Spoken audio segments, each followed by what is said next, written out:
Hi, this is Cheryl Gallant, your Conservative Member of Parliament for the life-respecting riding of Renfrew-Nipissing-Pembroke. Next week, provincial deputy ministers for public safety will be meeting with their federal counterparts to discuss Trudeau's massive multi-billion-dollar plan to seize private property. This document reveals every prior claim the Liberals made was false. They said it was not going to take police away from their jobs. Originally, the Liberals thought they could outsource this program to consultants. It took 3 years for the Liberals to realize that it would be illegal to have unlicensed civilians collecting prohibited firearms. The only people legally authorized to collect prohibited firearms are police officers.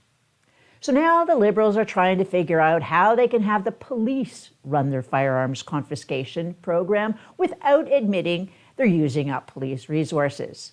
Local police are already overstretched. The RCMP are in disarray. The RCMP commissioner is resigning under a cloud of mismanagement and political interference. I guess the Liberals got an advance copy of the Emergencies Act verdict ahead of time after all. The Liberals have been quietly leaking to the media about how unhappy they've been that the RCMP commissioner isn't woke enough. In the document, the Liberals claim the RCMP resources will be augmented. This is likely code for hiring temporary contract workers. Maybe the international security firm the Liberals hired to be in charge of the COVID jails will do the deed. Are the RCMP going to have unlicensed civilians handling prohibited firearms? If the RCMP break the law, who do you call? What this document really shows is the Liberals still have no actual plan. They're going to have to rely on the provinces and the municipal police. Every firearm owner and every fiscal conservative should be calling their local city councillors and their members of provincial parliament. Tell them you do not want your tax dollars wasted on collecting firearms that city folk think look scary.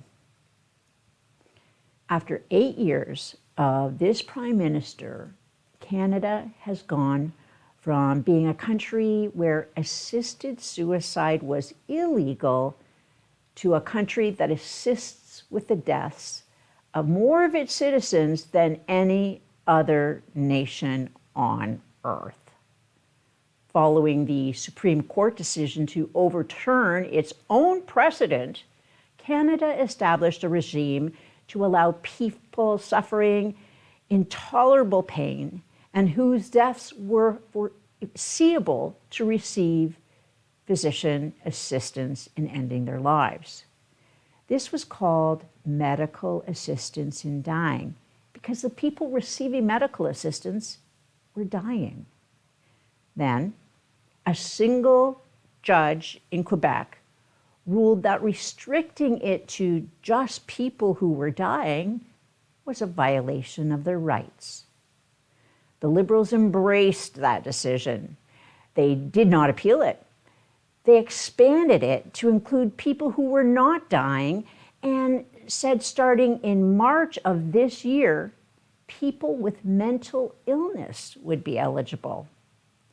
Conservatives warned about the dangers of a slippery slope. This progressive government's response was to turn it into a greased-up fire pole. This is how we went from providing medical assistance in dying for the terminally ill with intolerable pain to state-sponsored suicide for people experiencing mental illness. How did we get to such a frightening place? Simple.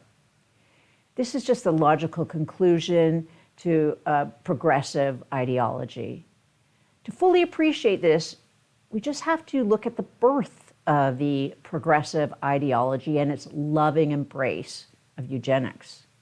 Eugenics is the idea that we can improve society by designing people, either through selective breeding or genetic alterations. Many of the most strident, woke activists are deeply ignorant of the history of their movement. Of course, it doesn't help when the CBC holds up Tommy Douglas as a hero and a saint. The progressive supporters of eugenics claim they were just following the science. They said decisions over who could breed and who could be sterilized were just best left to the experts. These progressives believed that by cleaning up the gene pool of those deemed unacceptable, by doing that, they could be promoting the common good. These turn-of-the-century social justice warriors thought they were going to be on the right side of history. They thought selective breeding was the best way to address the root causes of crime and poverty. Eugenics was a central preoccupation during a time American historians now call the Progressive Era. It was not until the defeat of the Nazis that the full horror of uber-progressive ideology was revealed. Why is this history important to today's debate and relevant about extending assisted suicide to those who suffer from mental illness? Well, if you listen to the progressive justice minister, he's of the belief that all they need to do to move forward with assisted suicide for mental illness is to design the right system with the right protocols, informed by the latest science and guided by the experts. Sound familiar? David Lametti says expanding assisted suicide to those with mental illness is about respecting the right of individuals to have autonomy over their own medical decisions. I can think of about 3 million Canadians who find the minister's hypocrisy pretty sinister. Live from Ottawa, this is Cheryl Gallant.